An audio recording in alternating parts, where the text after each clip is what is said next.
right. Hello, everyone. Today I am joined with Chip Fugate with Fugate Business Solutions.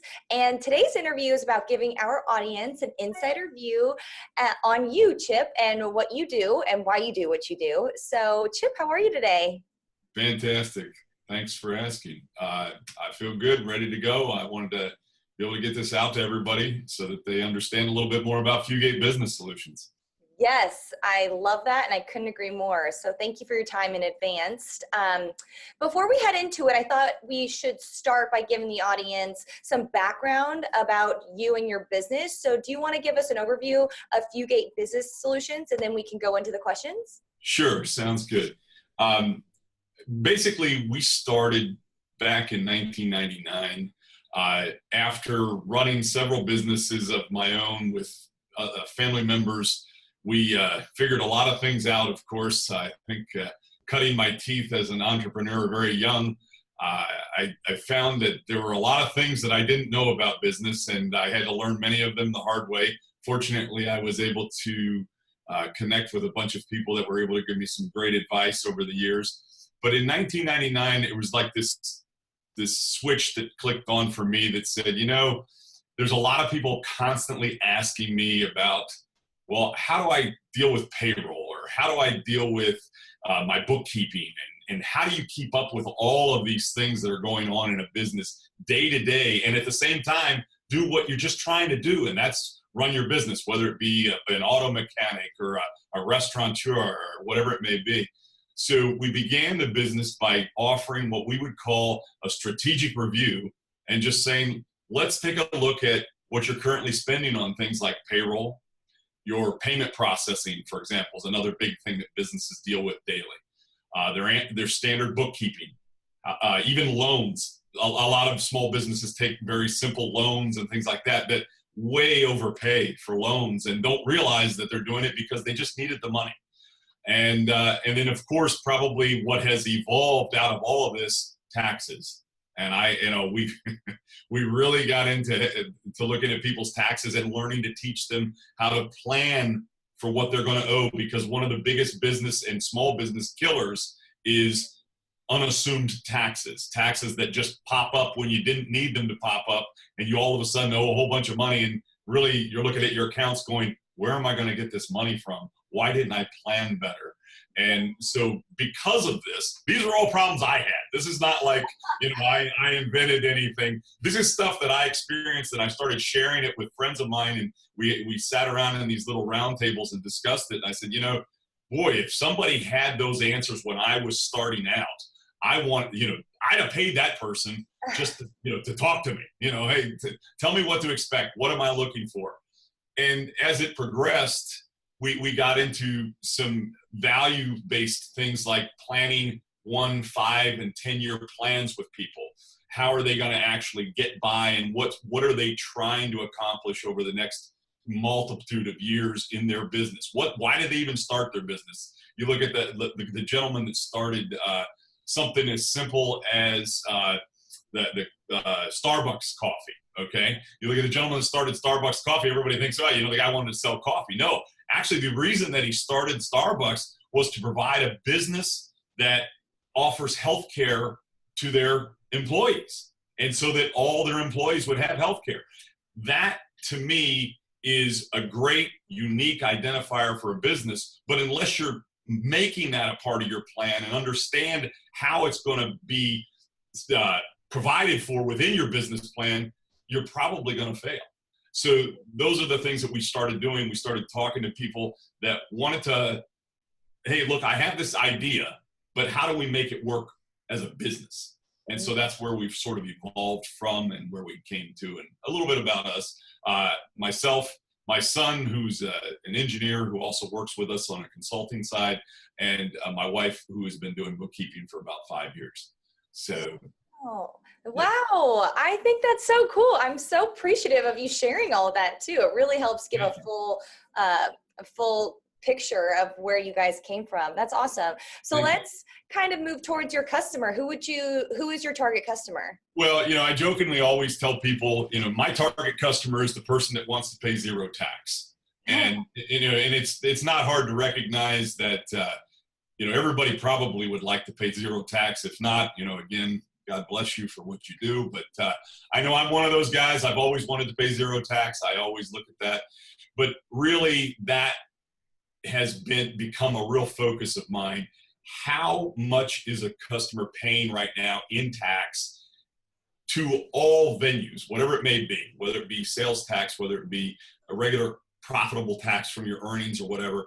But if you're paying tax, if we could get that down to zero, and not necessarily things like sales tax, but if it's streamlined to where everything works efficiently for you, how do we get your profitability in a position where you're paying less and less tax each year, or right down to the zero target market, which is where we're at. We want people to pay zero in tax when it comes to their profitability.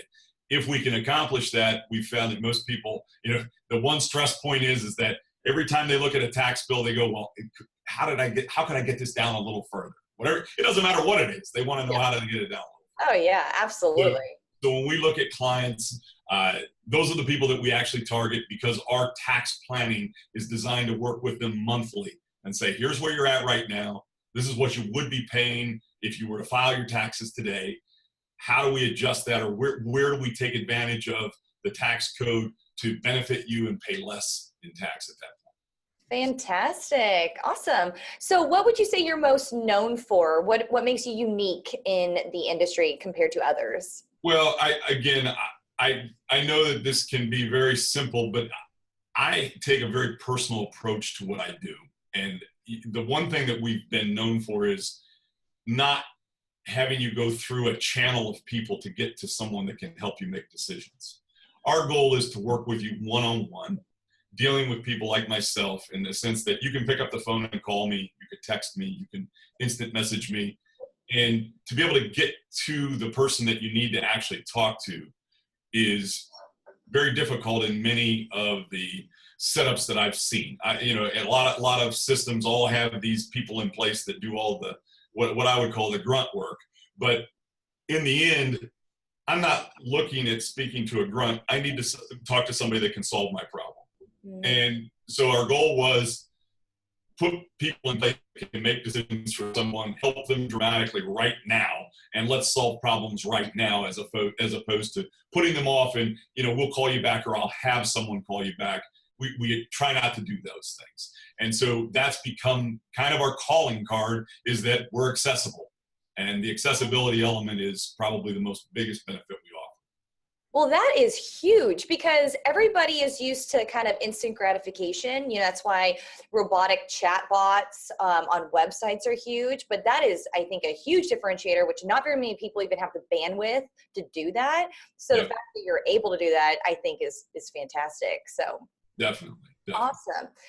What would you say is the biggest thing you've learned during your time in the industry? Oh, wow. Personally, change is constant. Okay?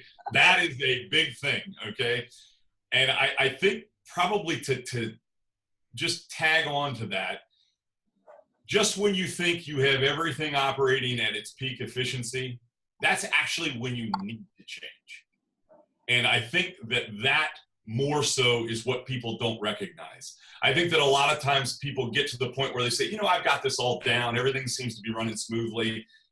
If they don't think that they need to change at that point, they're going to be eventually just fall behind, because at that point is when you need to continue to improve. You need to find what can make you better. And when people stop looking at that, when they start saying, I'm fine with that, they're on a decline. It's just, that's worldwide known. You can talk to anybody and everybody, but if you plateau and you think you're comfortable, that's the bad time to stop changing things. Yes. So, but I've definitely learned that. And, it's been part of our motto to just constantly look at the things that we can improve, that 1%, to get a maximum growth out of anything that we do. We try to look at everything that we're doing and say, if we did this just a little bit better, how much would it help us? Those are the types of people that I'm looking to help. I'm just used to seeing it all the time. Yeah, It's really neat. You know, I feel like the theme of this so far is that you're very proactive and you're trying to solve problems. Like you just take action, which is really an entrepreneur Yeah, and a good one. I think so. I think one of the cautionary things is, taking action on our part is probably promoting action on a customer's part. And that's, not that we would act on their behalf, but, at the same time, we want to encourage them to take steps that will keep them moving forward instead of plateauing, instead of saying, oh no, where did we backslide? The last thing that we want from one of our clients is to have to look at them and sit down and say, okay, well, where did we go wrong? We should know where we went wrong because we were trying to make something better. And if we do that, we typically stay ahead of anything that could cause a backslide. Yeah, fantastic. Last question. How is your practice adapting to the changing technology to stay relevant in the industry? Yeah, that is a great question. And I think that it's so relevant today. Every probably 2 or 3 days, you see something new pop up on your screen for some new idea. And from our perspective, we always want to be on the cutting edge of technology. We'd love to be the leader, but we also recognize that in today's market with 1,000 different ideas coming in different directions, we most likely won't be the leader, but striving to be the leader is probably the best thing that we can do. We try to deal with all the little things, especially now with artificial intelligence being so much more widely used in the technology industry, people getting answers from technical robots that may not necessarily, I know I find that often that makes me frustrated when I see an answer that pops up and I say, well, that really doesn't even come close to what I was trying to talk about. By doing that, we want to be a part of that, but I just don't know that that's ready for people that are trying to do what we do right now.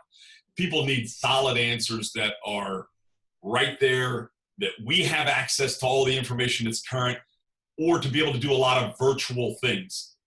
Most people don't want to travel to my office to sit down with me to have an hour discussion about what's going on in their world. If we can discuss it via video chat, or if we can discuss it via text or by phone, or anything that we can do by keeping them doing what they do. And I give you this one example that probably is one of my best clients examples that I can get.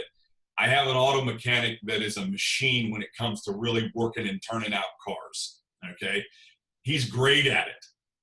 But the last thing he wants to do is talk to somebody about possible saving money. So all of his calls would come to us that are, and he basically just says, well, you need to call these guys because they're our CFO, all right? And that, to me, is what sort of leads into all this advancement.